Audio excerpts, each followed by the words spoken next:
Welcome to the prize fighting business. I'm your host, Daniel Casado, and today my guest is professional mixed martial artist and prize fighter, Brandon Royval. The prize fighting business is a show that provides you with an inside look into the business of prize fighting and combat sports, as well as insight into how the professionals approach their career. My guest today, Brandon Royval, is 9-4 as a professional mixed martial artist, and he's coming into this interview fresh off of a victory at LFA 65 in Vail, Colorado, over UFC veteran Joby Sanchez. He finished that fight by first-round armbar submission, and that is the 7th first-round finish of his professional career.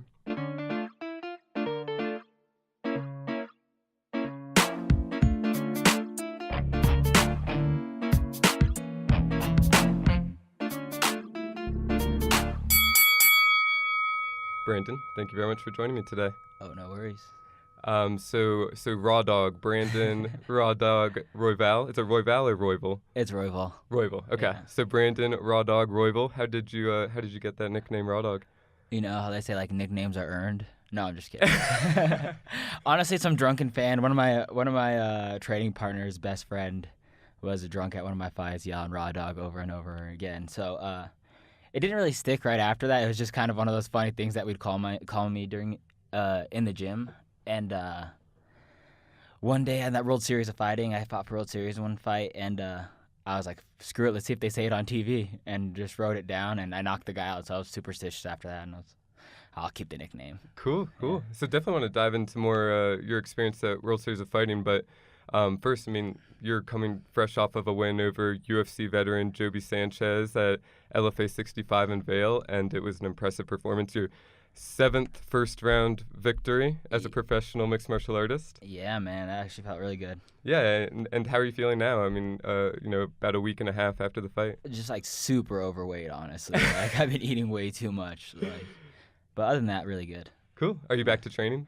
I've trained twice this week, and I'll be back completely by tomorrow. So Okay. I'm gonna be back at it pretty soon. Very nice. And do you coach when you take time off after a fight? Yeah. I have a couple classes I teach at the gym, and that's exactly. I go in there to kind of cheer guys on and mainly watch. It's cool watching your teammates perform, and as you know, just sometimes you don't realize that you're like, wow, I'm in here, and these guys are amazing. They're doing great things, you know. So you get to watch them train a little bit, and I'm like, wow, I'm in there, like handling myself in this gym too. So it's just cool to watch how good they are. And sometimes when you're right in the mix, you don't realize it, you know, or you don't even get a chance to watch everybody else train because you're just with your partners or with whoever's in front of you and just trying to get in your work, you know? Yeah, absolutely. And you're at a gym full of killers. You're at Factory X, led by Coach Mark Montoya, and lots of UFC fighters, LFA fighters there. So really, you're practicing with the best every day. And like you said, sometimes you have to almost take a step back to realize, oh, I hang with these guys. I hang with these killers. And you do. You're 9-4 as a pro, first round armbar victory over UFC veterans. So what comes after a win like that? I have no clue, man. Hopefully something. I don't know. I don't really know where my career is going next because I'm a flyweight currently. And the flyweight in the UFC is pretty much they're getting rid of it. So I don't know if I'm going up a weight class. If the Contender Series would accept me even after like just fighting at flyweight. Mm-hmm. Or what exactly? So maybe step up to 135 for a Contender Series if that was available. Yeah, exactly. So just wherever's gonna pay me the most is where I want to go. If not, I'm super interested in fighting Brandon Moreno for LFA, man. That'd be a great matchup. Yeah. Yeah, so I'm just, I'm not cutting weight yet, but I'm going to start dieting down, just making sure that I'm on point for that fight because I don't know exactly what happens with Mike Alperez and Brandon Moreno or if somebody gets injured in between, then I'll be right there to step up, you know. So I don't really want to fight Brandon Moreno for $5,000, $4,000. I think that fight's going to be a barn burner. Yeah. But, I mean... Yeah, both of you are warriors. It'd certainly be an exciting matchup. He's a black belt. You're a black belt. Yeah, well, I'm a brown belt. But I'll still sub him. And you're still sub. That's beautiful. I love it. Yeah, man, I'd be super interested in that matchup. I think that's an exciting matchup for flyweights, man. I think that's one of the ones that can kind of get flyweights talking about. He's a banger. I'm a banger. Like I said, I don't know.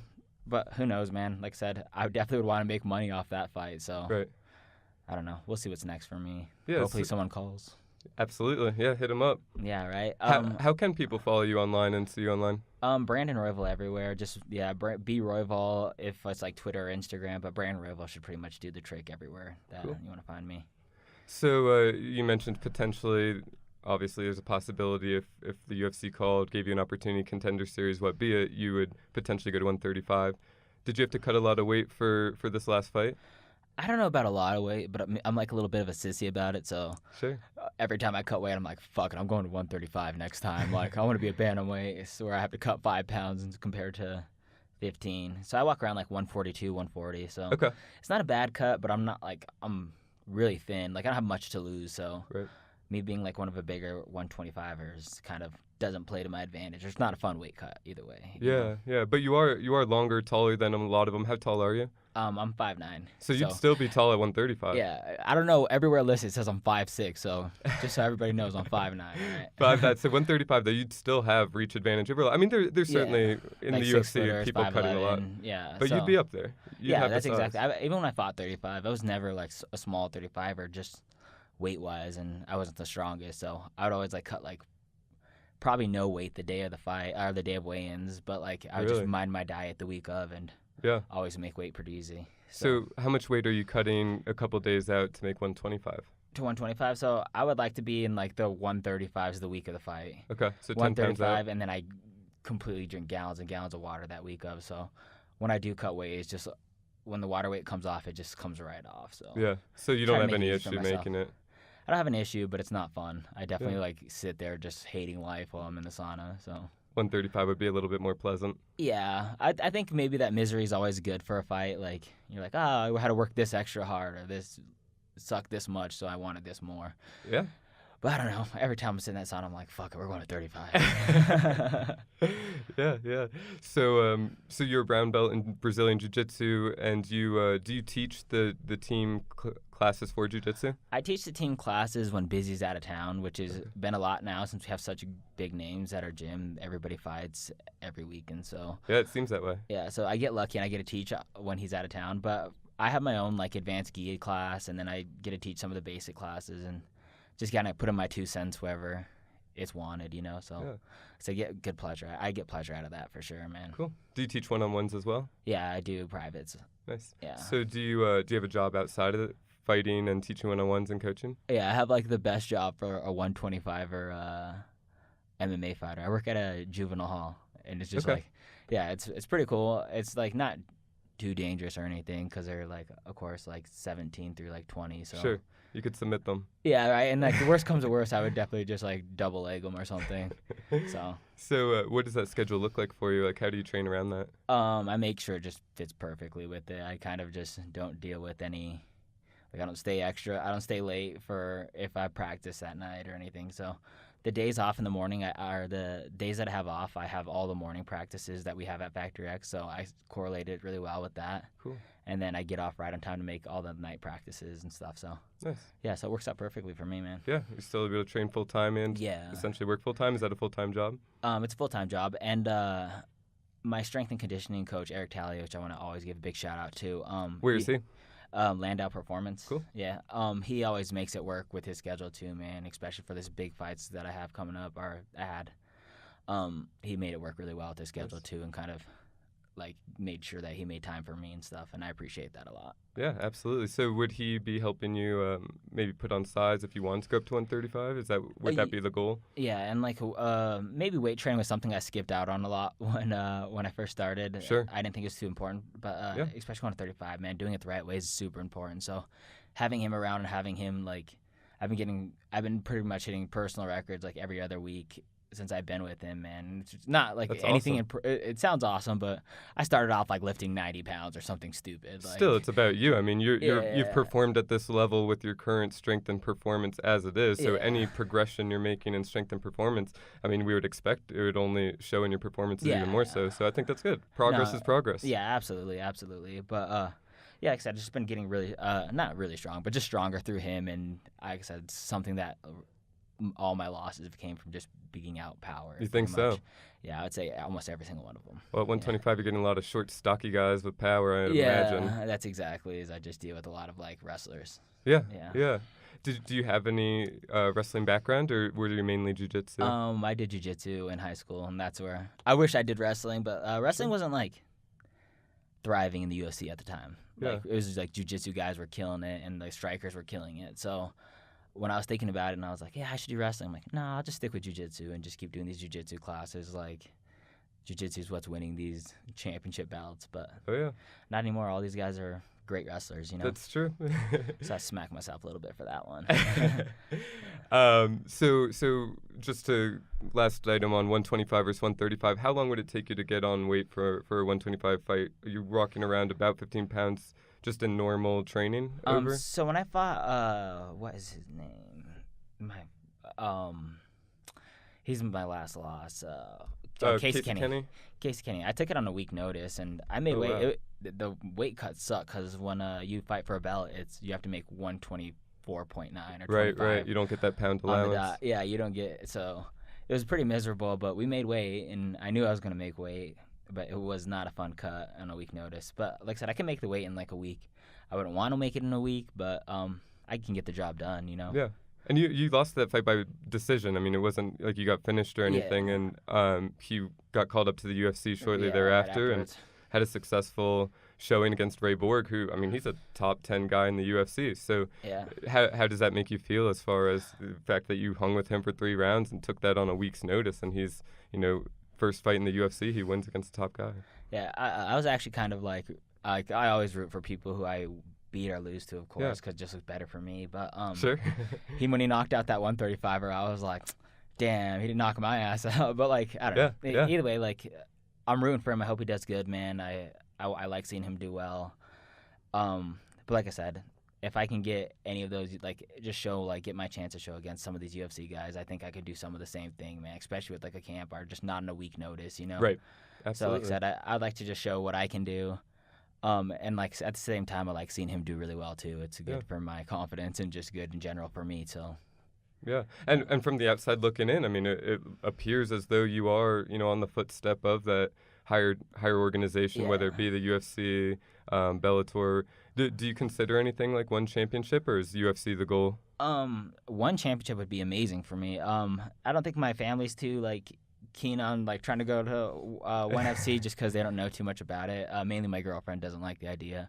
You traveling to Asia to fight? Yeah, but for me, man, that's like a dream come true. Me and my brother watched Pride a lot when we were younger, and K1, and just like Risen or any of that stuff would be great for me, man. So like, Risen's another option too. That's a good point.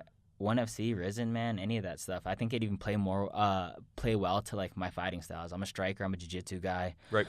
They don't have collegiate wrestlers out there just killing it. I mean, they do, but they like the Russians are over there doing some good stuff. But like, they're certainly more oriented towards striking. Yeah, they're definitely like oriented towards like exciting and finishes. And I think stuff like that, like the yellow card, would benefit me a lot because I think 3 of my losses for sure were like. They did a good job, but they're definitely holding on to position for the whole entire fight. You know what I'm saying? Where, like, if they were having to move or they had to pass my guard, they put themselves in a little bit vulnerable positions instead of just, like, kind of staying in my guard, holding tight, trying not to get submitted for 15 minutes. Yeah, and I'm sure you've dealt with many a wrestler in your career, both amateur and pro, being in the United States fighting predominantly. Yeah, and so I have, like, most of my success is against collegiate wrestlers because I have a good submission game, but, like... Yeah. A lot of my losses are against collegiate wrestlers who can avoid getting submitted and just do a good job at like not scrambling with me and just kind of staying still and just doing exactly what they have to do to win. That seems to be the key, at least in the regional or at beginning of a lot of pro careers. These wrestlers get by on holding position and not exposing themselves to potentially dangerous situations with a jiu-jitsu guy like you. Yeah, and for me. It's always like a learning lesson where like I work hard on my wrestling every camp now, and I have to no matter what. Sure. Because it is a big hole in my game, but is that how you feel? Yeah. So that's something that you're specifically working on to shore up? Yeah, and like I don't necessarily have a big choice on it. We do a lot of wrestling at Factory X, so I'm a Factory X fighter, and there's no getting out of wrestling practice, sadly. But it's something that I need to work on. It's something that like just getting up and like not like I don't know, not settling for being on my back. Yeah, engaging in the guard, essentially. Yeah, and it kind of messes me up a little bit because with like I fought some kid named Demetrius Wilson, and I did a really good job at 1, avoiding the takedown, but 2, the second I got taken down, I'd get right back up. But that being said, is if I would have stood on my back for that first round, the fight would probably been a minute long. Like the fight, I would have subbed in the first round right off the bat. So But you did get that sub in the second round. I got the sub in the second round, but I started getting tired of taking wrestling around a little bit. So once I got to the ground, I was like, all right, we're just shooting up submissions here. I see. So like I said, I always want these big knockouts. I want to be exciting for the fans, but at the same time, like, jiu-jitsu's been what got me home early all these nights. You know what I'm saying? Like, that brings up a tough question for you. What do you do when you're with a wrestler like that, and when you're confident that you can stand up for 3 rounds? Do you just keep standing up and engage on the feet, or do you take the risk on the ground and try to submit them? Yeah, I always, and that's like the constant dilemma of myself is like I kind of want to, like I want to go home, like I want to go home and get the sub and go home early and just make this nice clean win for me. All my like amateur fights and a lot of my pro fights has just been first round submissions, so. That's great. Has been what got me home, but it's also kind of what got me in trouble a lot too. So, like I said, it's just always avoid the takedown. Always try to get up, and then punish them on the feet, and then that'll make the submission easier if they do get you down. Maybe they're gonna be tired, or maybe they're gonna go for a risky shot and put themselves in a bad position and shoot with their head on the outside, or whatever it is to get me in that position. But like I said, I think just wrestling and then getting up and then making them deal with my stand up, and then making them having to make these desperate shots is going to kind of what leads into my success. Or even vice versa, if I shoot in, it's going to at least add that much more that they have to think about, Yeah, you have a very well-rounded game, and I think it's a testament to Factory X's training. I think everybody that we're seeing on these higher levels coming out of Factory X seems to be very well-rounded, whether the fight be on the feet or go to the ground. And you're teaching jiu-jitsu, so how often are you going to wrestling practice, or how often do they have wrestling practice? It's like 3 days a week, so it's like all Monday, and then Tuesday we have it in the morning, so I get it like 3 days a week, and it just kills your body. Like, wrestling's super good for you, though. Like, always, I wish if I had a kid, I'd probably put him in wrestling, because it's such a hard sport to do, and I don't know, it's a testament to your will, Yep, trains mentality, certainly, and physical ability. Yeah. So if you could paint a picture for us and the listeners, like, what does a normal week of training for Brandon Roybal look like? So Sundays I go on my I go on like an hour run, and that's mainly just to kind of get out there. And mainly I'm a big flyweight, so it just keeps me low on weight also, so that's what's really good for it. But I think it's mainly just to kind of, I like running. It's good, like kind of somewhat a meditative thing for me. So clears the mind. Yeah, exactly. So I go on probably like an hour run every Sunday. So that's like my day off. Monday we're running on our day off. Yeah, and I like that. Well, it's our recovery workout or whatever. Sure, so kind of a Thai style, Monday through Saturday, Sunday's recovery day? Yeah, cool. And that's exactly. So Monday we have wrestling practice, then we have striking, and later on at night. So we have like an hour and a half of wrestling, and then an hour and a half of striking and wrestling. Is that back-to-back? I'm training 3 hours straight in one day, or is it morning and night? No, actually, so the other one's 2 hours, too. The first one's 2 hours. And then the second one's an hour and a half. And the one's at 5:30, the hour and a half's at 5:30, and the other one's 10 to 12. Okay. Then on Tuesday, we have strength and conditioning. So I go to the 7 a.m. class just because I like eating in the afternoon. Mm-hmm. And so I go to 7 a.m. to 8 a.m. strength and conditioning class. It's strength on Tuesdays. Then after that, 10 to 11, we have a striking and wrestling class. So just like MMA, like striking into takedowns and striking into defending takedowns and kind all of that shootboxing style. Yeah, exactly. And Wednesday we have off, but I teach jiu-jitsu, all that, so I end up grappling around. So Wednesday's supposed to be our day off. Keeps it fresh. Yeah. And also Thursday's our jiu-jitsu day. So Thursday night we do jiu-jitsu for an hour and a half and like grappling and all that good stuff. Nice. And then coming back into Thursday, we have conditioning at Landau Performance, and then we have jiu-jitsu later on that night. Wow. And there's always classes later on for that too. And then Friday's our fight day, like our sparring class. And then Saturday we have morning striking, jiu-jitsu, and then open mat. So Saturday's the coolest day of all of it. It's like we have a lot of like kind of freedom to do. We can strike, and then the striking class we do a little bit of sparring, so that's fun. And then jiu-jitsu technique, which is always good, and then we get to go to open mat. We get to grapple the whole time. So nice. Saturday's a fun day. Yeah. So Friday, when you guys are doing sparring, what does that look like? Just depends on who you go with, honestly, man. It could be light rounds. It could be hard. We all have what's like as a cage round in there. So if you have a fight coming up, or you look like you're a good look for someone that does have a fight come up, you're gonna be in the cage, and that's where coach kind of just does the assessing, and a lot of people kind of watch the outside. So while the people are doing cage rounds, everybody's sparring on the outside on the big mats. But the main focus is to try to keep your cage rounds good. Like make sure you're going intense on your cage rounds and looking good. So you can have a light sparring outside of the cage, but in the cage, you're essentially, that's supposed to mimic a fight. Yeah, and it depends on who you're going with, who you're going light sparring with too. So it's just pick your partner wisely, you know. That's right. But the cage rounds is where you want to show up and show out. You know, I even get my heart going a little bit before the cage rounds because like I don't want to have a bad performance in a cage round. We take that very serious at Factory X, and afterwards, Coach Mark Montoya, if he's in town, he reads out who won and who lost. Oh, and wow. you don't want to be on that like decision loss to somebody, especially when he's reading out loud. So everybody's like holding their breath, like, oh, did I win that round? Did I do enough to pull it off? So if I can get that sub, I already know I won the round. So that's true. Yeah, that's a cool approach. I like that he kind of puts the pressure on you, like it just would be in real life, though. I mean, you know, in real life, you're going to have a winner and loser after those hard cage rounds in a real fight. So it kind of makes you feel that when you're in training, and like you said, you have a little bit of butterflies before a sparring round. I mean, that's a good feeling to have too. Try to make it as much like a real fight as possible. Yeah, and that's exactly. He does a really good job at mimicking fights. When I first started, I think we'd go through too much Vaseline now, but he'd put like Vaseline on our face. That's my least favorite part about sparring is he'd put Vaseline on my face right before I go in the cage and just like give me a little pep talk right before I walk in there. Cool. So he'd do a good job at mimicking, and then on top of that, we have all the other fighters that are taking rounds off or whatever that are circling up, yelling stuff at you, cheering you on, yelling some dumb stuff at you too, like knock him out, or so just, like a crowd though. Yeah, didn't just kind of just messing with us too. Like they're not like seriously trying to like start that, but at the same time, you got to find Mark's voice or whoever's you coaching you, like the wise voice of it all. Well, all the chaos is going on around you, the music's playing. So like I said, it does mimic a fight, and it's actually been paying off really well because I think when I first started training, I couldn't find any coach's voice. I was just doing my thing out there, you know, and I can hear all my coaches and the good advice and just our codes that we call out and all that good stuff now, and it's pretty awesome to actually hear that, especially when you're in a main event in your hometown and the whole crowd's yelling for you or against you, you know. So you can hear Coach Mark Montoya's voice now through the crowd? Yeah, if you can seek out that voice, man, it's good. And yeah, I can do a good job with a lot of my coaches now. And as you had Yusuf on the podcast, man, he's one of the best. I can always hear his voice. So wherever he's at, man, I don't even want him in my corner because I could hear him from upstairs balcony, you know what I'm saying? So, very like, cool. Yeah, it's just a free corner for me because I can hear him from everywhere. Yeah.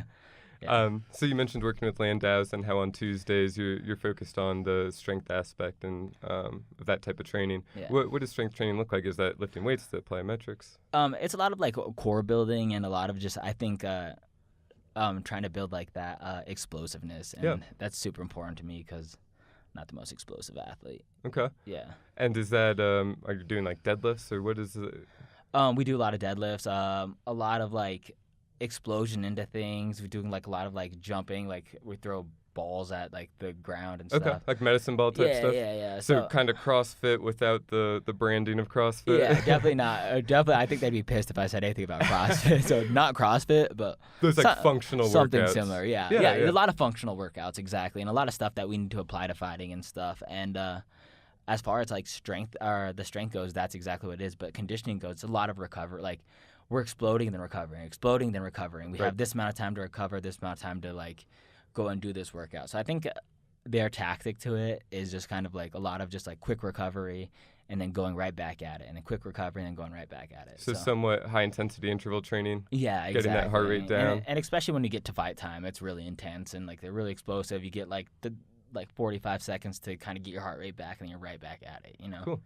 So you mentioned that you're focusing on wrestling as far as a certain skill that you want to develop further because you feel like that's an opportunity in your game. Yeah. What does striking training look like for you? Is that like a class where you're working with a training partner, or do you get one-on-one time? So I get one-on-one time with Mark, which is awesome. I get to hit mitts with him a lot and work with him, which is great. And then on Mondays and on Monday mornings, and like pretty much as much as we're wrestling too, we're adding striking in front of it and all that. So striking never really goes away, but we have wrestling with it. So like Mondays mornings, Tuesday mornings, Monday afternoons, we're working striking the whole time. Okay. While we're working the wrestling. Cool. Yeah.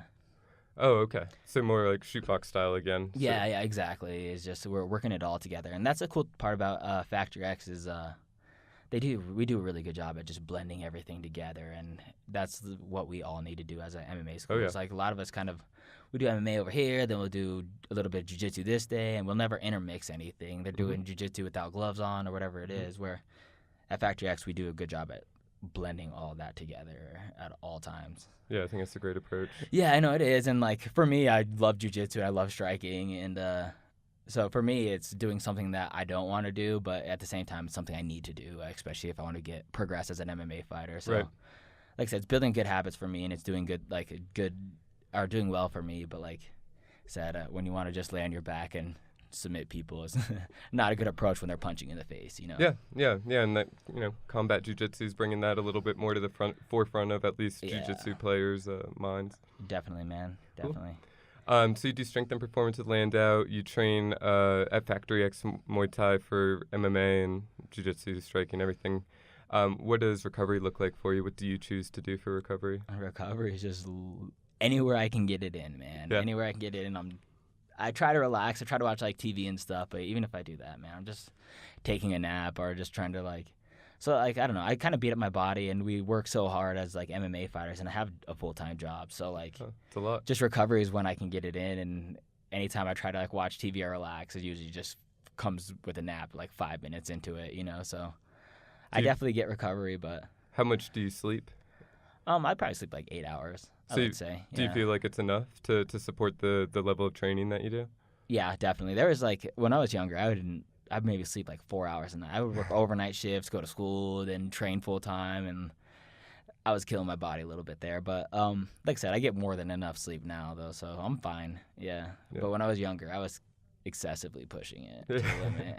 Tends to happen, burning the wick from both ends. Yeah, exactly. And that's what I needed. I needed to quit one of them just so I can kind of relax with life a little bit and then just approach one fully, Yeah, I mean, balance is certainly something that's a hard thing to find, but definitely necessary when pursuing a martial arts career. Yeah. And your expenses, too. You have to balance the expenses of training with, making income in your job, because a lot of times fighting isn't necessarily paying all the bills, especially at this level.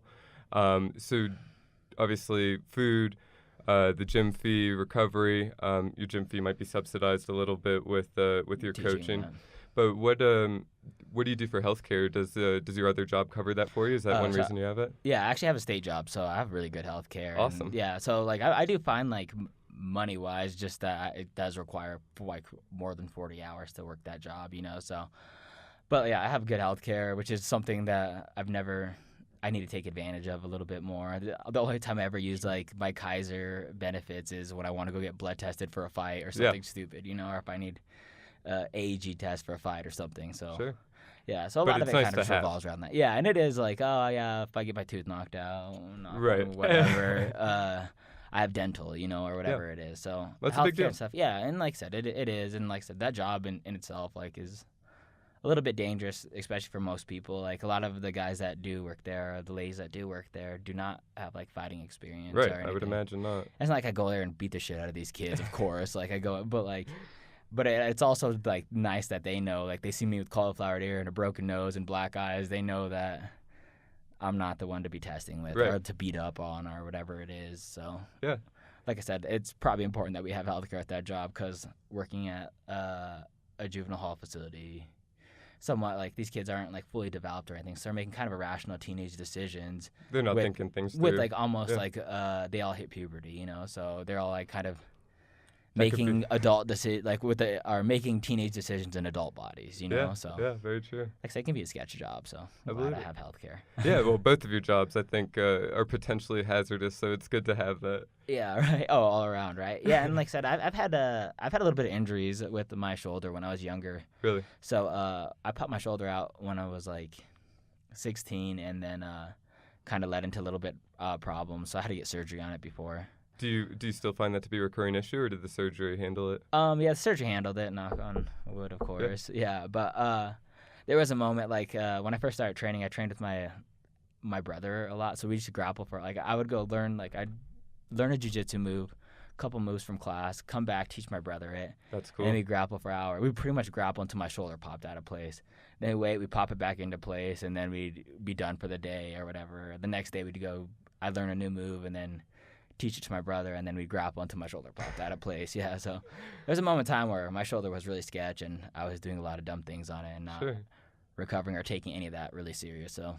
Well, outside of the recurring injury, though, it does sound like it's a nice luxury to be able to have a brother at home that you can train with and get those extra reps and extra time with. Yeah, man. My brother is 2 years older than me, and he was not the tallest guy or the biggest guy, so he was like a great training partner forever. Does he still train? No, he's actually never trained. So but when I was like 16, it was like the best thing because I think I started like training actually when I was 16, but we started dicking around my whole entire life. So we were boxing all the time and wrestling around all the time and just doing all that fun stuff. When UFC started like coming around and becoming like pretty popular, that's when he started adding chokes in and started cheating and stuff. Yeah, we used to just like kickbox, or not even kickbox, because even then we used to think kicking was for sissies. So we just boxed the whole entire time, and then all of a sudden Darren would catch me in a choke, and I'm like, what the fuck, man? You can't be pulling this. Sorry if I'm not allowed to cuss on this thing. It's fun. But you can't be doing this stuff. And like I didn't even know how to tap some of the time. So one of my first couple like jiu-jitsu experience was just literally waking up and him telling me what he got me in. And cool. Then it kind of turned into me like not fast forwarding through the UFC ground portion of the game, you know, where we'd like watch Chuck Liddell, we'd watch whoever it is, or K1 or whatever it is. But when the UFC or Pride hit the mat, we're like, fast forward through that. Right. Like, we're not watching this. Like, let's go watch them fight and try to knock each other silly, you know? So we kind of progressed with the sport, honestly, together. So that's cool. Yeah, I always thought, like, I was going to be with him, just training with him constantly and, like, learning jiu-jitsu with him. I always thought, like, I was going to be a blue belt as soon as I walked into a gym.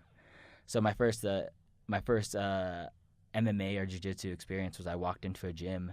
I looked through the window, and I was like kind of just peeking in because I didn't really want to go in, and I didn't go in that day now I think about it. Yeah. But I watched a girl hit like a little girl, like maybe like 8 years old, hit a move I thought I made up. And I was like, all right, well, maybe I'm not good at this. Like, maybe I do need these classes and stuff. So. Where were you at this time? Is this in Denver? Yeah, so I trained at this gym, and like Chris Camozzi and Mark were at that gym and teaching at that gym too. Oh.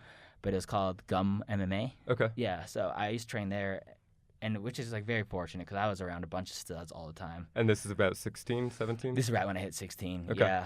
And so I like progressed in jiu-jitsu, and that was like another thing that helped me with my brother is like we'd learn these moves together, we'd grapple forever. So one time what got me to like advanced classes and got me on the fight team is one time one of the fighters was messing with me, and I ended up having like a decent round with him, and the coach was watching, and he was like messing with me in front of the whole entire class, you know? So I got to have like a good grappling match with him, and then coach's like, hey, do you want to come join the team? And I'm like, hell yeah, I want to join the team. Like, yeah, it's like the coolest thing ever. So. And a great vote of confidence. Yeah, definitely. So I think as soon as I joined the team, after a few months, I ended up dealing with that shoulder surgery and got it. So I was on the sidelines a little bit when I was 17, but at least you got it taken care of early in the career. So yeah, exactly. Was that Mark Montoya that saw you and invited you? No, okay. It was a guy named Brad Gum. Okay. Mark Montoya was like the striking coach on the weekends and stuff. Yeah, so and by that time they probably started their own gym up a little bit, and then shortly after my gym shut down, the Gum shut down, and I joined Mark again. So okay, I've been training with Mark essentially since I was 16 years old. Nice. Yeah, nice. So you have a good connection there. Yeah, definitely. I've been training with him 16, 17, and then probably like 17 and a half through like 19. I didn't have him as a coach, and then 20 years old I started training with him again. So how old are you now? I'm 26. So I've been training with Mark forever, man. Yeah, 10 years. Yeah, pretty much. Yeah, so I have that good like I said, I've just been surrounded by talent since I've started the sport. I could have walked into any of these. There's a lot of trashy gyms in Colorado, especially at the time, man. So I could have walked into a gym and easily been the coach the next week and how to fight the next week, you know. And a lot of these gyms, some of them will give you a fight right away. Oh, yeah. And I was one of those gyms, or I went to one of those places where I was fortunate enough to, like, slowly build. And after 2 years of training and hard work and all that, they gave me my first amateur fight. And you just stumbled across this gym? I mean, you essentially were walking home and saw it? And... No, actually, so it was like right by that federal, I don't know if you know where that federal prison is on Kipling. Yeah. But we'd drive by it, my brother would tell me, he's like, yeah, there's a guy who was in the Ring of Fire, like here and this and that, and like talking up. He was talking about Chris Camozzi, like now that we're like looking back. Right. But at the time I didn't know who any of it was or what the Ring of Fire was, but he was just telling me how cool it would be to like make a living off fighting, and like how cool it would be to be like just fighting and like that be your job. And I remember like thinking like, yeah, that would be super cool. So there was a Mexican restaurant called the Banditos, and that's where I thought it was the whole entire time. So the first time I like walked into this like little lot, I walked into this Mexican restaurant. I'm like, oh, this is not where it is. So I had to circle the complex a little bit, and it was like this small little shoebox type gym, man. So yeah, Cool. so it was just lucky that he said it, lucky that he knew a little bit about it. And like I said, I owe a big part of my MMA career to my brother, just like progressing together, and him beating me up a lot when I was a kid kind of probably helped out a little bit. But Yeah, very fortuitous. yeah, but at the same time, yeah, he just showed me moves. My brother was hitting a go-go plata when he was 18 and I was 16. You know what I'm saying? He was just trying those moves on me and stuff. So Cool. yeah, so I was just fortunate enough to have him around, and then he's one of those guys that would like be obsessed with it too. So he'd watch it all day, and it's just unfortunate that he didn't want to train ever because Sure. he'd been great for me. Yeah. So you were 16 when you walk into this gym. You've got your brother at home where you can go rep out extra reps and then learn these moves maybe faster than a lot of people Yeah. that don't have a training partner at home. Yeah. So you mentioned about 2 years of training before you took your first MMA fight. Did you do any like jiu-jitsu competitions while you're coming up? Yeah, I did. And that's actually how, like I said, I don't even know if I ever wanted to be a fighter, if it was just kind of peer pressure. Sure. But when I was like 16 years old, that's exactly my coach was like, hey, you're doing good, you're looking good, like you should try this tournament. And then I won the tournament, and then 17 years old I got the surgery, and then I came back, I had another tournament, won that tournament, and my coach was like, all right, well, we signed you up for a fight. And I'm like, all right, well, yeah. So like pretty much right when I turned 18, right when I graduated high school, because my mom threatened my coach that she'd pull me out of it if I didn't graduate high school, which is like similar to you. It was like my mom was super overprotective and just like, all right, well, he's at least graduating high school. So as soon as I graduated high school, I was like set up and ready to go off to college. I had like a dorm room and everything. And I won my MMA fight, and I was like, I think I'm just going to do this from now on. Wow. So your first MMA fight, and it just felt right. It felt like this is my destiny. This is my future. Yeah, to a degree. Yeah. Like I said, that first MMA fight, I think I even knew I was going to win. Like I went out there, I was like training for 2 years. I've been watching every amateur fighter between 16 and like that 18-year-old birthday right there until I graduated high school. So I watched all the amateur fighters, all the 35ers that like I knew at the time. Yeah. So by the time I went out there, I was like, all right, I'm going to beat this guy. There's no way. It's his first fight. It's my first fight. And so I went out there pretty sure I was going to win, and then I went and dominated. And like there's no better feeling than winning a fight, as you know, man. Like sometimes I'm like, I don't want to fight. I don't want any of this. And then the second you win or you get a submission or whatever it is, you walk away and you're like, I want to fight tomorrow. Like this is the best feeling ever. So what did it look like after you get your first MMA victory? Did you take up a fight right away again, or did you go back to the So one of my buddies or my training partners he was getting rolling in his amateur career too, so he had a couple more fights than me. And he had a 35 title, and he had to pull out for some reason. I don't remember if he got injured or what. But he pulled out, and the next month my coach put me in. So my first fight was in early August, and then my second fight was for a belt in September. Oh, the next month. Yeah, so right away I fought for a belt against some dude like 7-1 as an amateur, and I triangled him I triangle armbarred him first round, and I was just like, all right, well, this is awesome. Like, wow, so you won an amateur belt your second fight. Yeah, my second fight. That's incredible. And it was probably like, because amateurs was like sketch on who you'd get, and like not too many of them were like great, but like out of all the guys I fought, he was the best one. Wow. And he had like a good record and everything as an amateur, so it was nice to get that win. And yeah, what do you think after? I mean, you're only 2 fights into your career, and you just won the title for this promotion. What's going through your head? 2 fights. I was 18 years old, and I was just super like I don't know. I was obsessed with the sport completely, and I still am. But like 18 years old, I lived and breathed the sport. You know, everything. I knew every single MMA fighter. I knew all WC's roster. I knew all UFC's roster. So for me, I was just a little bit mind blown. I didn't even know if I could be pro at this thing still until like even I hit pro. I was like, am I even ready for this? Sure. So I think I was just full of doubt, and then just kind of like, all right, well, I'm gonna go out there and just try this. Like, I don't know. So my third fight, it was another one for the belt. Like I was just defending my title up until I turned pro, pretty much. Wow. So did you keep it all the way up to that point? Yeah, no, I went undefeated as an amateur. I don't even think I went out of the first round as an amateur. That's incredible. So how many amateur fights do you think you took? 5. I took 5. Went 5 fights. 5-0. Yep, all 5 first round submissions. Wow. So 5 fights, 5-0, all first round submissions, defending the belt 4 times. So theoretically, I mean, you're getting the best available as far as amateur competition that is willing to test themselves against a fellow best, and you go undefeated. So what was it that kind of signified this is the time to go pro for you? You mentioned you were still kind of nervous about it. Yeah, I think I just had. I was 19 when I turned pro, so I think naturally I was gonna be nervous about it. But So training 1 year. I mean, you've trained. No, I trained 3. That'd be 3 years. Oh, by right, then, since yeah. 16, but you've been fighting for 1 year. You fought as an amateur starting at 18, and 19 you're going pro. Yep. That's exactly. Just fought for 1 year and only 5 fights, all first round finish. So really not much experience, and that's exactly what my coach was telling me. He's like, I want you to like after my 4th fight, he's like, I want you to get more experience before you get pro. Like, I need you to go like 2 rounds, 3 rounds. And then that 5th fight came, and I think I triangled him like right off the bat in the first round. And I was like, I'm not gonna not like let go of this triangle to like, I don't know, to get more experience. Like once I lock up a submission, I'm holding in, trying to go home. You know, funny. So after a while, we kind of looked for another amateur fight, and we were gonna go out of state and travel for an amateur. So he's like, all right, let's just find you a pro fight. So. And was that in Colorado, or was that? Yeah, so my first pro fight was in Colorado against some dude from New York, and he was I think he had a terrible record. Just like all of his wins were like knockout.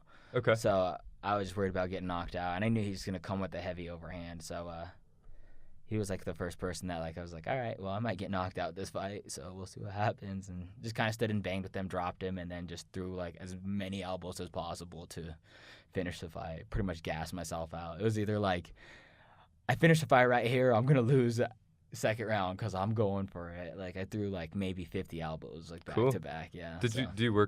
Had you worked on elbows in training prior to that fight?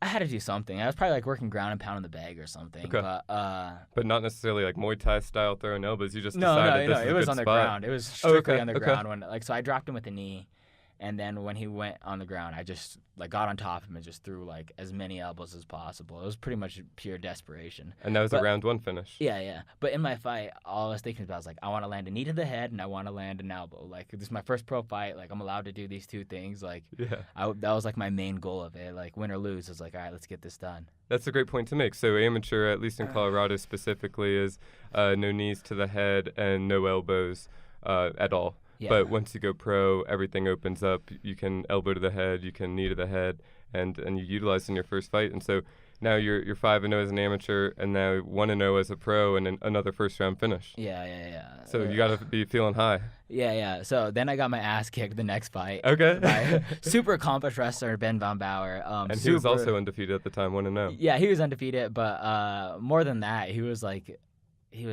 I was 19 years old, he was 32, and he had like an extensive wrestling background, and it was exactly that. It was just a man versus a boy. He just whooped my ass 3 rounds. I like right away, I think I caught him with like a big hook. I like jumped into a hook and then landed like a nice guillotine. And like that guillotine, I'm like, oh, this fight's over. Like this is gonna be done. Yeah. And he like did like a gator roll out of it, came up on top. And then for the rest of the round, it was just him on top of me, just like throwing punches. Then he did really well. Like he didn't play with my jiu-jitsu at all. It was like he'd get up and then hold my feet and then throw punches from a distance. And then as soon as I get up, he'd wrestle me back down and then stay out of my guard. And not engaging in that guard at all. Yeah, he played it really smart. So it was just 15 rounds of him just like taking me down and then avoiding guard. And then I was 19 years old, so I was doing a lot of stupid shit to engage in the fight. So as soon as the round would start, like jump at him with the flying knee or try to hit him with the flying triangle for some dumb reason after getting out-wrestled for 2 rounds. He like hit a single leg, and I'm like, all right, flying triangle time. Jumped on my back, and then ended up there for the next 4 minutes. And yeah, so that was a good experience. And then I kind of went MMA for 2 years of just being able to get fights at 35. Really? So there was like a 2 to 3 year point where I couldn't get any fights. Wow. Yeah, so I went 2 years, got 1 fight, and then went a whole year without a fight right after that. Yeah, so that was 2012 when you had that loss, and then 2016 2014 you take your next fight against Joey Welch. You win that first round, then you take another fight 2016 a year later, win that first round. Yeah. So that's exact. So my career like had 2 or 3 years without like ever any like fights, and not to any like thing that we wanted, but we're looking for 125 fights, and nothing was getting offered for us even at 35. So we were trying to take 135 fights, but we're ultimately looking for 125 fights. And as far as like grown men weighing 125 in Colorado specifically, Sid already cleared them out, so at that point, like of my fights. Sid being your teammate? Yeah, Sid Bice. He already kind of cleared out the division for me. So by the time like I had 125 fights or 135 fights, nobody wanted to fight me. Yeah, coming from Factory X, coming from Factory X, and just like the guys that the guys that were my teammates, and who they fought in Colorado at 135, they already dominated them. So I don't think like any of the local 135ers weren't really accepting fights at the time for me. Yeah. So you win those 2 fights with the kind of long layoffs because it's tough to find matches. Yeah. You lose this next fight, that third fight coming back just 2 months later by a unanimous decision. Oh, against Ricky Palacios, right? Yes. Okay. What happened there? So that's actually like a year ago today. So that's a really interesting story. But I win this fight at 35 against some guy named Danny Maness. I knock him out, and then the promoter for this Mexican promotion, Combate, calls me up and he's like, "Hey, Combate. Yeah, Combate America. That's another option, though. Yeah, that is another option, man. Yeah, so we'll see what happens with that too. That's not a bad option for me. I don't speak any Spanish, so that was like one of those things I was kind of like. I'm Colombian and I don't either. Really? I was winging it when I was in there. I was like, hola, like, so fighting on NBC Universo and all that stuff. Wow, yeah. cool. So, but I went out there a week early because I needed to. Sorry, the fight was in California. Okay. I fight this guy in California. All my family comes out there. My family isn't like. Not all my family's like traveled a lot throughout their life, so Sure. it was like a lot of their first time ever being on a plane or anything and seeing the ocean. So not to get into a weird story right now, but I had an uncle out there, and right before the fight is the day of the weigh-ins. I go to weigh-ins and all my family go to the ocean, and my uncle and my cousins got sucked out into the ocean a little far. Yeah. Wow. And my uncle, who was like helping my cousins, passed away. He passed away of drowning that day. I'm sorry. So they all kind of kept it a secret from me, which is really good and like really thoughtful that they kept me in mind even in that time, you know, where they're just like, all right, we're not going to tell him like he has a fight coming up. It's a big fight coming up. Wow. I was fighting Ricky Palacios on like a 5-fight knockout streak. Yeah, 6-1 at the time. Yeah, 6-1 at the time. It's it's my second fight in like 2 years. So like, it's a big deal. Super nervous for it anyways, but I find out that morning on Facebook that he passed away, and I'm just like super confused, and like the news put it out there actually, so I think I found out from a news thing, and Wow. I had like a full-on freak out. So then I went and fought Ricky Palacios, who is I don't know what he is now. He's like maybe 11-1 now. He's 11-1 now at 145.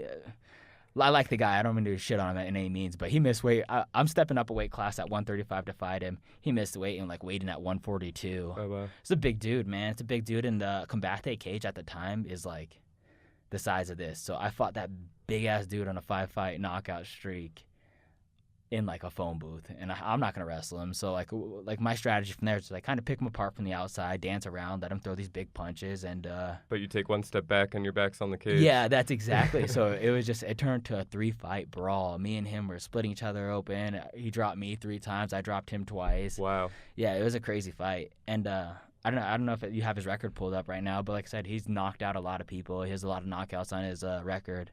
A lot of big fights at 145, let alone I was a 125er fighting him. So like I said, I have 4 losses and 4 tough guys that I faced, man. And 4 all by huge decision. losses. You've never been finished. Yeah, and that was one of those options that like when Troy died, it was like one of those things where it's like I went in there and I fought the most emotional fight ever, man. I went in there, we were pretty much brawling within the first 10 seconds. Within 3 seconds, he dropped me. Within 3 seconds, we like circled around. I like started to put a little bit of pressure on him, and then backed up 1 step, and he jumped into a hook, and I was like, oh shit, this is gonna be a fight. So as soon as I got up, me and him just started brawling. It was like literally like, I don't know, nonstop action from start to finish. This is one of my like better performances, and like just an all around just like testament to like who I was as a person, man. It was. You don't really know who you are until you get the shit kicked out of you, and that was one of those fights where he was beating my ass, and I had to like make a decision to fight back and not give up. And like I think that was like an option for me. It's just like I got dropped so many times, I was in trouble so many times that like it'd been easy to the referee to kind of just step in and call it, or like me just kind of lay back. And it was just like one of those situations where it's like, all right, motherfucker, we're doing this. Like, all right, you hit me hard, like I'm getting up and hitting you hard and just throwing as hard as I can. And like I said, he definitely won the fight, but like it definitely looked good on me too. Yeah. Combate loved me. They gave me a bonus. They wanted to sign me. So I got stuck in like that promotion for a little bit too. Yeah. It's a good one to have though, especially early in the career, like you said, to understand who you are as a fighter when you get put in that adverse situation. Yeah, and just like as a person, man. Yeah, like I said, I never really was in danger. Like even though I had a loss before that, that guy just wrestled me. You know, I didn't get hit hard. I didn't all my amateur fights. I didn't even know if I got hit in most of my fights. I think I probably got hit like twice in my whole amateur career. my first pro fight, he threw a bomb, but like he didn't land anything. This was the first time you really The faced first adversity. time where like some dude just cracked me and it was like, all Your right, fifth fight. come here, you little ass kid. So he just like started throwing these big punches, and I was like, And coming off a loss, you've never lost 2 in a row. So the first loss, that's right. The first loss, you came back, you won 2. You lose to Ricky in this fight. You win the next 2. Again, first round finishes, triangle choke and arm bar. Then you lose to another experienced guy, Nick Urso, who's 9-3 at the time. What do you think happened there? Just out wrestled, man. Just out wrestled. He had a really good strategy, and especially fighting me is he'd strike for a second, and the second I'd start striking back or get comfortable on the feet and like kind of loosen up, he'd shoot in right away. GSP style. Yeah, and then, like I said, I wouldn't even say he struck for a minute. Like he'd been maybe less than a minute, but like as soon as he'd get in my guard, he'd put his chin right underneath my head and just keep tight. Control. And like I said, he didn't do too much, but I also like maybe worked too hard off my back. So the referee was never standing it up. Like I was always going for submissions the whole entire time. But he definitely won every round by just... It was a split decision. It wasn't unanimous. Yeah, and like I said, I think I just had him more danger the whole entire time. It was like I was throwing up submissions. I was the one that was like initiating chokes, all that stuff on the feet. I was throwing like maybe a little bit too like crazy, and I didn't want to like I wanted to put him away, but I was throwing the more dangerous punches, and I was always the one looking for the finish in that fight. Well, at least one of the judges appreciated it. Yeah, and that's what's funny is the judge that scored it is he's a judge in Colorado, and he's a black belt in jiu-jitsu. And as soon as I saw who scored it for me, I was like, of course he did. He has to respect that jiu-jitsu portion of like me going for the submissions, me going like attacking. Well, maybe it's respecting it, maybe it's understanding it. You know, a lot of these judges perhaps don't understand MMA scoring versus boxing scoring, and having someone that's experienced in jiu-jitsu and understands that game, it's good to have as a judge. Yeah, I always wanted to say what's up to him and give him nugs for that one, man. I always appreciate that because, like, as far as like a jiu-jitsu guy goes, like if you're like judging like a jiu-jitsu competition, not just like who's on top the whole entire time, like I definitely won that fight. Like it was definitely like going for subs, putting him in danger. I almost got a go-go plata like a couple of different times, and I caught him a couple like deep chokes and stuff, and he fought out of it, and he did everything he could to not put himself in those dangerous positions. And like I said, he didn't really do anything in that fight. Yeah. But much respect to him. Right afterwards, I think he got called up to the contender series too. So his next fight was a contender series after that. So that was a bitter pill for me to swallow. Yeah, he's 10-4 as a professional right now too. So he did well afterward. And then you win the next 3 straight, first 2 of them by first round finish, triangle choke round 2. And then a round 1 finish against Jerome Rivera, and then you win decision against Charles Johnson. Yeah. And then the Casey Kenny fight, and then you come back and beat Joby Sanchez by first round armbar. Yeah. So it's crazy that I've been popping off these fights too. Thanks to LFA for all that, and my manager Jim Walter for all that. Because before I had him, I think I was fighting like maybe once every 2 years or something like that, something ridiculous. So. Yeah, and since February of 2017. Yep. 7 fights. Yep, right when I hired my manager. Makes sense. Okay. Yeah. And who's your manager? Jim Walters. And do you feel that that's benefited you in your career as far as being able to get fights? Having a manager and then LFA, man, has just been beneficial to my career completely because I signed with Combate for a little bit, but it took them a while to get rolling from the fight that I had to like whenever. So it'd take like they'd keep signing fighters, but then they'd have fights like once every 5 months, and it's like you can't be signing these fighters and then and then to get me a fight in the meanwhile if you have a fight every 5 months, you know what I'm saying? So LFA, they fight every other week. Yeah, and it seems to be that they keep you busy at the very least. Do you prefer to fight in Colorado, or do you not mind fighting elsewhere? I prefer not to sell tickets, honestly. So fighting out of state's kind of cool. It's just it's expensive, and then I have to fly my corners out there and all that stuff. So it comes with a little bit expensive. So I like fighting in Colorado, but at the same time, I don't like the pressure of selling tickets at all. I like just going there and just fighting. Do you like having a big crowd there for you, or do you prefer just to have your core friends and family, and then like you said, travel abroad to go fight the hometown guy? Yeah, no matter what I saw, like who I have coming to my fights are always the same people. Yeah, they came out to California with me, they came out to Arizona, they came out to all the states that I traveled in. So my core fans, like my core family, man, they're the greatest. They're always there every fight. I can hear them, even when I don't want to hear them. They're yelling obnoxious stuff. I can hear them. And like I said, I just have so much love for them and so much like respect. They all came out and supported me, even after that tragic loss in California, which was my first like out of state fight. So like I said, I think I sell the same amount of tickets no matter where I go. I have my core 15 people that are going everywhere with me, and I love it, man. I can hear them. I can pick them part of the crowd. So as far as everybody else goes, sometimes you hear like stupid stuff before a fight. I think I heard somebody say knock his dick in the dirt, and that always made me laugh before a fight. And I was like, but other than that, man, I don't really I try not to pay attention. Yeah. You know what I'm saying? I'm just trying to stay in my zone, sing my song, and then go out there and fight, you know? Yeah. So you've done a great job, clearly, of building a solid team around you, a support network. You have your core friends, family that you say traveled every fight. You have your manager that you felt has certainly made a positive impact on your career.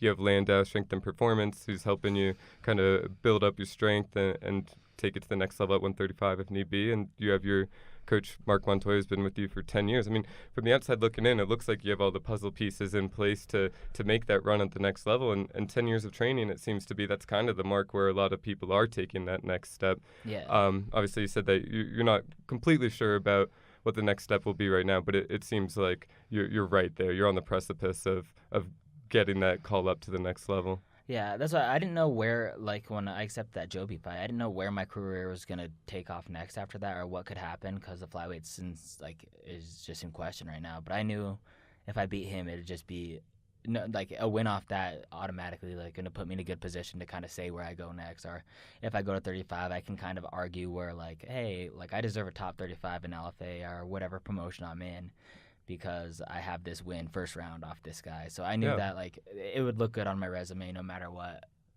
if this fight was at 35 or 25, even though I was thinking about going up a weight class before that fight, you know? Were you confident in your chances going into the fight with Joby, knowing that he's a UFC veteran and, 16 fights into his career? I really didn't want to lose another fight, man. So when I was walking in there, like, just that day in my head, I was like, I can't lose this fight, man. Mm-hmm. I can't lose this fight. But when I walked in there, I was just like, all right, he's not going to knock me out. He's not going to sub me. So, like, and, like, at the very least, like, my parents are still going to love me if I lose. My girlfriend's still going to love me if I lose. My family's still going to love me. So, like, I don't know. I don't know if I was confident or if it was just, like, if I get knocked out, so be it. If I get subbed, so be it. You had nothing to lose. Yeah, that's exactly. Like, I think every odds was against me in that fight. But, like, actual, like, factual odds, like, people that were taking bets and stuff. It was, like, all stacked up against me. So, like, that being said, is like, I was supposed to lose that fight. I didn't really care if I did lose. And at that point, I was like, I'm going to go out there. I'm going to do my thing. If he knocks me out, so be it. I'm walking forward that whole entire time. I'm going to throw my stuff. If he subs me, so be it. I'm going to go in there and just do my thing, you know? So I think I kind of go through, like, a little bit of emotional battle. Do you know that, like, what is it, like 7 stages of grief or whatever? I always hit that where it's like, I get this fight and I'm like, I don't even, like, this fight's not going to happen. It's not going to go down. The main event, like, someone's going to get hurt. Like, something's going to happen. And then I go through all my little stages and then finally I accept it. And I'm just like, you know what? If this is going to happen, it's going to happen. Like, fuck it. If he's going to knock me out, so be it. But that's a great way to explain it. I got to go do my thing, you know? Like, I got to go in there and just mainly impress myself is what I'm trying to go do, you know? Yeah, challenge yourself. Yeah, exactly. So what would you say the biggest challenge of your career has been up to this point? Casey Kenny, for sure. I think he's been my most talented opponent. I hate that I lost to him, and I always hate, but, like, he did a really good job at just mixing everything together. And as far as, like, all the sports go, and, like, jiu-jitsu, striking, and wrestling, and I think he's even a judo black belt. He did the best at putting it all together. Yeah. So, like I said, taking that fight in a week notice was a huge risk for me. And like I said, I'd like to see where everybody always wants to see where their fight would go if they lost. I have millions of, like, or all the people that I beat after I win a fight are like, all right, well, I want Brandon now. Like, this is, and so, like, but like I said, I would love to rerun that fight. I'd love to just test myself against anybody. But I think as far as, like, my most talented and, like, hardest opponents go, he's the best so far. Well, perhaps. And I think rankings say that too. Yeah, I agree. And perhaps you'll get the chance to run it back with him one day in the UFC. That'd be cool. Hopefully, man. That'd be great, right? And some actual money. Yeah, exactly. That'd be great. So we touched on kind of what the team looks like, your support network. Do you do anything for diet and nutrition or supplements, or do you take care of that on your own? It's something that I've been a little bit more conscious of the last, like, probably 4 years. I used to just eat like garbage, especially when I was fighting at 35. It didn't matter. Eat donuts the week before the fight or something stupid and then go out there and fight the next. But yeah, it's just I'm very mindful of what I put in my body now and just kind of like eat healthy. I still junk out, man. I'm not gonna lie. I still, like, love chocolate more than anything, so I'll still eat chocolate every other night and binge a little bit. But for the most part, I eat healthy, all natural stuff, and just pretty mindful of what I put in my body. There's a time where I'd wake up and have cereal and, like, drink a bunch of juice and eat just crap, you know. But I don't have as much sugar anymore, and You're confident in your ability to handle your diet and nutrition on your own. Yeah, and that's exactly. And it's like if I can diet down where I'm 5'9" and walk around like 142 to get down to 125, I do a pretty good job at staying clean, you know. So, and that just shows that, and it's cut in itself, you know. Absolutely. So, you're 9-4 as a professional. You had a 5-fight amateur career. You've been doing this for 10 years. What would you say to someone that walks in the gym as an aspiring young fighter? One tip that you could give them, what would it be? Just go out there and, like I said, I have so many talented like 16-year-olds and 17-year-olds that go in there, and then they go in there, they do good, and they get really good at it, and then they kind of drift off for a little bit, and then they'll come back, and then they'll drift off a little bit. But stick with it, man. It's just like I'm so grateful that I had sports a little bit before I ever joined MMA or any of that stuff. Is just that I had that work ethic in front of me. Yep. All the other 16-year-olds that walked in the gym at Gums at the time, they were like skaters and all that stuff. They never really did real sports, and they never really just poured all their work ethic into that sport. So they'd come in every other day or train every other day and like not take the hard rounds and stuff. Yeah. But like when I was 16, man, I was in there every day, like it was my first sport ever, you know, like it was like my first priority. I was always been an athletic person, and that's always kind of just been like, all right, well, I'm going to go run because I want to get better at this. And so I was like hitting runs and stuff when I was 16, 15, practicing every day and not missing these practices, staying for the extra practices, staying for all that. So like I said, you can't teach passion, but if you love this sport, be passionate about it. Show up every day, man. Show up, put in that work. Challenge the biggest kid in your class or the one of the more technical people, man. People, like I said, sometimes you get annoyed rolling with someone that's not as good as you, but at the same time, it's going to make you better. And like I said, people respect that. Yeah. So I don't know, just push yourself, man. If you actually love the sport, man, it shouldn't be hard to do. You have like if you love the sport, you're gonna wake up passionate about it. So, like I said, I don't know if I have any advice about that because like I woke up. I think you nailed it. Consistency. I think that's great. Yeah, and like when I was young, I just genuinely loved the sport, man. I loved what I did. I loved that. I loved even being around the MMA fighters, man. It was like so cool just being in a room with like a bunch of older dudes who were like, when I was 16, I was with a bunch of older dudes who were doing a great job at it, you know. So. I think that's the great part about this sport. One thing that I noticed early on is, wow, everyone's so accessible and they're so supportive about you chasing this journey that they're also on. And I think that speaks to the martial arts journey itself. It's other people that are also on it. You understand the dedication, consistency, and hard work that it took for them to get there. Yeah. So you have that appreciation, and they appreciate your sacrifice right back. Yeah. And for me, man, like one of the most frustrating things is to see someone that's like actually really talented that walks in, they actually have talent, and they start off naturally good and figuring out these like, oh, I'm going to throw this punch at this time, and like they have these like natural little abilities, and they don't give it their full potential because like some of us would kill for just that raw talent, you know what I'm saying? And so watching some kids like either waste it or like not take it serious and just give it their bare minimum effort or just become these average fighters when they have so much more potential than that, I think is just like something that like really bothers me is, you know, just watching talent not work hard, you know? Yeah. Consistency and hard work is key. Yeah, exactly, man. Just build that, man. You got to build it. Even if you're like the best in your gym or you're the best 16-year-old in your gym, there's someone out there better than you, man. So you gotta always be bigger, ready badder, better. Yeah, they're working harder than you even. Yeah. Like make that be like your biggest fear is that someone's working harder than you today, you know? Yeah, George St. Pierre said in his book, you know, the thing that keeps him up at night is the fear that his opponent is staying up later, working harder, pushing harder when he's sitting on the couch or when he's not working, and that's what keeps him up at night. Yeah, so I was one of my buddies, Nick Hunstein, who was a combat jiu-jitsu champion, the EBI one. Cool. He told me before a fight, he's like, I always get that, like, right before a fight, you, like, have this, like, butterfly in your stomach or this worry, and, like, all that worry is those days you take off, man. Those days that you didn't fucking push yourself to the full, man. You narrow it down every time. Like, when you're circling that cage or you're bouncing around that cage, like, your little doubts come to you, and that doubt is like, oh, I didn't push myself in that practice. I should have pushed myself the last week. I should have done that.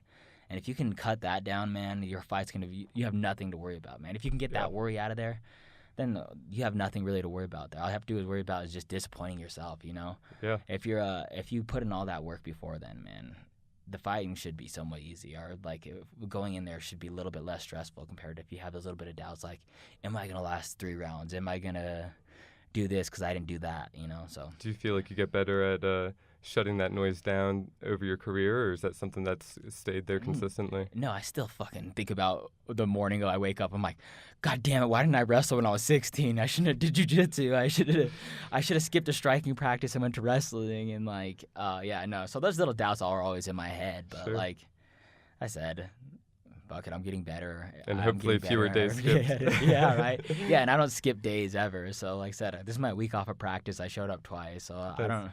Like I said, MMA is an obsession, man. MMA is something that I love to do, and like I said, it's not like I'm showing up to work in my head. I'm showing up and hanging out with my buddies. I'm kicking their ass for the most part. No, I'm just kidding. I'm getting my ass kicked. I'm kicking their ass, and I'm just having a great time, man. I'm learning, and I'm just seeing if I can one-up them, if they can one-up me the next day. And when they get me and they sub me, man, it'll like bug me for the whole day until I get them back. Yeah, so it's just like a constant competition, constant like trying to improve yourself as a person and as an athlete and as a fighter. And like I said, that's like if you're not passionate about it, you're gonna get ran out of the gym no matter what. Especially at Factory X, man. If you're not passionate at Factory X, not only will Mark run you out, but the talent in there alone will run you out. There's so many good people that are passionate about it, that are talented, that are putting in that work. That if you're not doing that, they're gonna kick your ass and you're gonna not have fun. Like MMA is not gonna be fun for you because you're just getting dominated the whole entire time. You know? Yeah. No, and Brandon, I think it shows. I mean, I think your passion shows. It's evident in your fight performances. It's evident in the results that you get. You painted a great picture of your journey up to this point. You clearly have a great team support around you. I mean, beyond even Factory X, but let alone with Factory X and the killers and great coaching you have there. So no, I certainly appreciate your time coming in today. And thank you, man. I appreciate it. Absolutely, and go check him out online, Brandon Roybal on Instagram, Facebook. Like I said, I'm so used to that. I've never corrected an announcer. I don't even mind that name. I feel like Royval sounds a little fancy. It's a little fancy. So I told you I fought for the NBC Universo, and they were like, Brandon Royval, and I was like, damn. Maybe I am Mexican. But yeah, thank you very much. Thank you for the shirt, man. This is awesome, super comfollow, all that good stuff. So check out your podcast, all that good stuff. Appreciate it. Yeah, check them out online. Check us out on YouTube. Subscribe to the channel, DA Media. And follow us on Instagram at PrizeFightBiz and online at theprizefightingbusiness.com. Thank you very much.